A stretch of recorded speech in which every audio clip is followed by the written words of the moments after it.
Hello students, good morning. I am Sunita Singhi from Modern English High School, subject Hindi, lesson number 11 सच्चा बालक। तो विद्यार्थियों, आज हम लेसन नंबर 11 पढ़ने जा रहे हैं। इस जीवन प्रसंग में सच्चाई का महत्व बताया गया है। जीवन में चाहे कितनी भी मुश्किलें आए, पर जो मनुष्य अपने आदर्शों को नहीं छोड़ता है वही महान बनता है।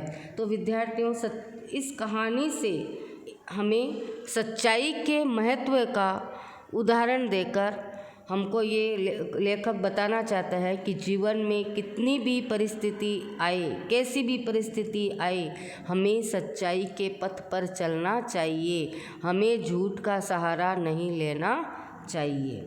तो इसको हम एक कहानी के माध्यम से पढ़ते हैं।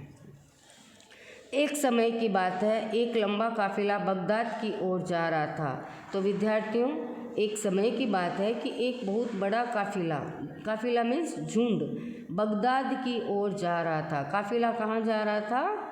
बगदाद की ओर। रास्ते में उस पर डाकू टूट पड़े और लूट मार करने लगे। तो विद्यार्थियों, जो काफिला जा रहा था, जो झुंड जा रहा था, तो रास्ते में उस झुंड पर डाकू टूट पड़े और उनको लूट मार करने लगे। उस काफिले में एक 9 वर्ष का बालक था। काफिले में एक छोटा बालक था। वो कितने वर्ष का था? 9 वर्ष का। वह एक और चुपचाप खड़ा रहकर इस लूट मार को देख रहा था।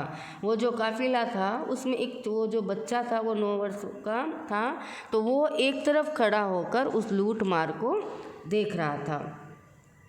एक डाकू की नज़र उस लड़के पर पड़ी। उन डाकुओं में से एक डाकू की नज़र किसके ऊपर पड़ी? उस बालक के ऊपर, जो काफिले में था, छोटा लड़का था, उसके ऊपर पड़ी। लड़के के पास आकर वह डाकू कड़क कर बोला, तेरे पास भी कुछ है? तो वो लड़के के पास आया, उस बालक के पास आया। कौन? डाकू। और उसको ज़ोर से बोलने लगा कि तेरे पास भी कुछ है? तो लड़का, मेरे पास 40 अशरफियाँ हैं। लड़का उसको क्या बोलता है? डाकू को, कि मेरे पास 40 अशरफियाँ हैं। डाकू चकित होकर, डाकू को बहुत आश्चर्य हुआ और वो चकित होकर उसको पूछता है, क्या कहा? तेरे पास 40 अशरफियाँ हैं? लड़का बोला, जी हाँ। लड़का उस समय भी झूठ नहीं बोला। डाकू के सामने भी लड़का झूठ नहीं बोला। उसने कहा, हाँ, मेरे पास 40 अशरफियाँ हैं। डाकू लड़के का हाथ पकड़कर सरदार के पास ले गया। वो जो डाकू था वो अपना मुखिया जो होता है, डाकुओं का जो मुखिया था सरदार, उसके पास पकड़कर ले गया। किसको? बालक को। तो उसने अपने सरदार से कहा, ये लड़का अपने पास 40 अशरफियाँ बताता है। वो जो डाकू था वो सरदार को क्या बोलता है कि इस लड़के के पास 40 अशरफियाँ हैं, और ये लड़का बताता है कि मेरे पास 40 अशरफियाँ हैं। सरदार लड़के से पूछता है, तेरी अशरफियाँ कहाँ हैं? लड़के ने अपनी सदरी को फाड़कर उसमें छुपी अशरफियाँ निकाली। लड़के ने अपना जेब फाड़ा। जेब के अस्तर में जो थी, उसकी माँ ने वो अस्तर सिल दिया था। अशरफियाँ डालकर वो अस्तर सिल दिया था और उसमें उसकी अशरफियाँ छिपा दी थी। तो लड़के ने अपनी सदरी को फाड़कर उसमें छुपी अशरफियाँ निकाली। उन्हें सरदार के सामने रखते हुए कहा, ये देखो। लड़के ने वो सदरी फाड़ी और अपनी अशरफियाँ निकाली और सरदार के सामने रख दिया कि ये लो मेरी अशरफियाँ।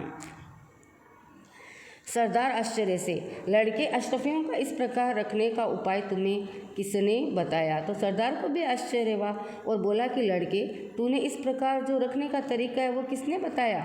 लड़का बोलता है, मेरी माँ ने इनको सदरी के अस्तर में सी दिया था। लड़के ने क्या बोला था कि मेरी माँ ने सदरी के अस्तर में, यानी जो पॉकेट था उसके अस्तर में सिल दिया था, जिससे किसी को पता नहीं चले। सरदार, तो तूने अशरफियों का पता हमें क्यों बता दिया?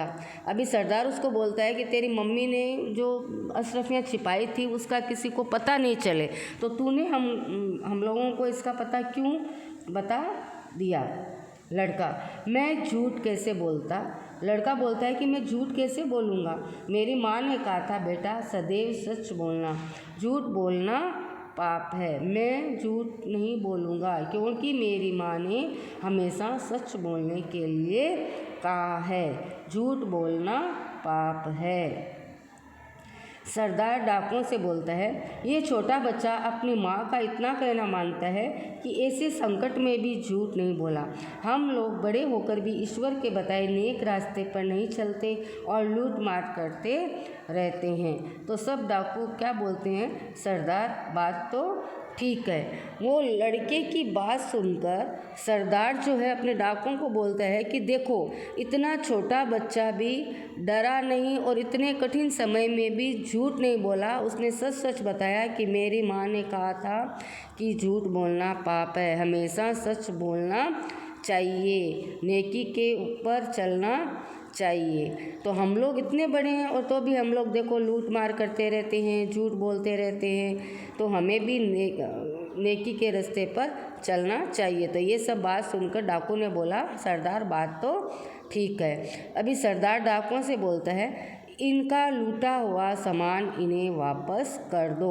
ये सब बातचीत सुनकर सरदार ने डाकुओं को क्या बोला कि इनका लूटा हुआ सामान इन्हें वापस कर दो। जो हमने इनके साथ लूट मार किया था, इनका सामान छीना था, इस बालक की अशरफियाँ ली थी, इन्हें वापस कर दो। डाकुओं ने सब सामान वापस कर दिया और आगे कभी लूट मार नहीं करने की प्रतिज्ञा की। ये सब बात सुनकर डाकुओं के मन में भी क्या हुआ, उन्होंने ये प्रतिज्ञा की थी कि हम भी कभी लूट मार नहीं करेंगे। सच बोलने वाला इस बालक का नाम अब्दुल कादिर था। विद्यार्थियों, जो बालक जो सच बोला था वो उसका नाम क्या था, अब्दुल कादिर था। बड़ा होकर ये बालक महान संत हुआ। उनकी समाधि बगदाद में है।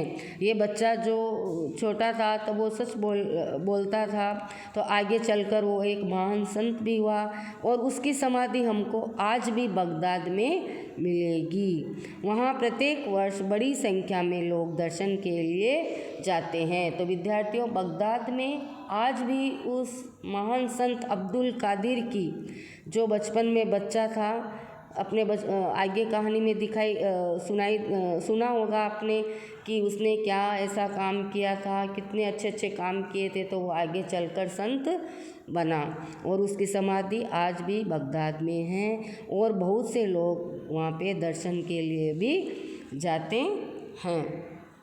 ये अपना लेसन इधर ख़त्म हुआ। अब हम इसके शब्दार्थ पढ़ते हैं। काफिला, काफिला मतलब यात्रियों का समूह है, यानी झुंड यात्रियों का। अशरफियाँ सोने के सिक्के। वापस करना मतलब लौटाना। सदरी मतलब जैकेट और सरदार मतलब नेता। अस्तर मतलब सिले कपड़े के भीतर की तह। समाधि मतलब मकबरा, मज़ार। माँ मतलब जननी, माता। सदैव मतलब हमेशा, सर्वदा। नेक मतलब ईमानदार और ईश्वर मतलब भगवान और प्रभु। तो विद्यार्थियों, ये अपना लेसन यहाँ पर ख़त्म हुआ। अब हम नेक्स्ट लेसन में मिलेंगे। Okay, thank you.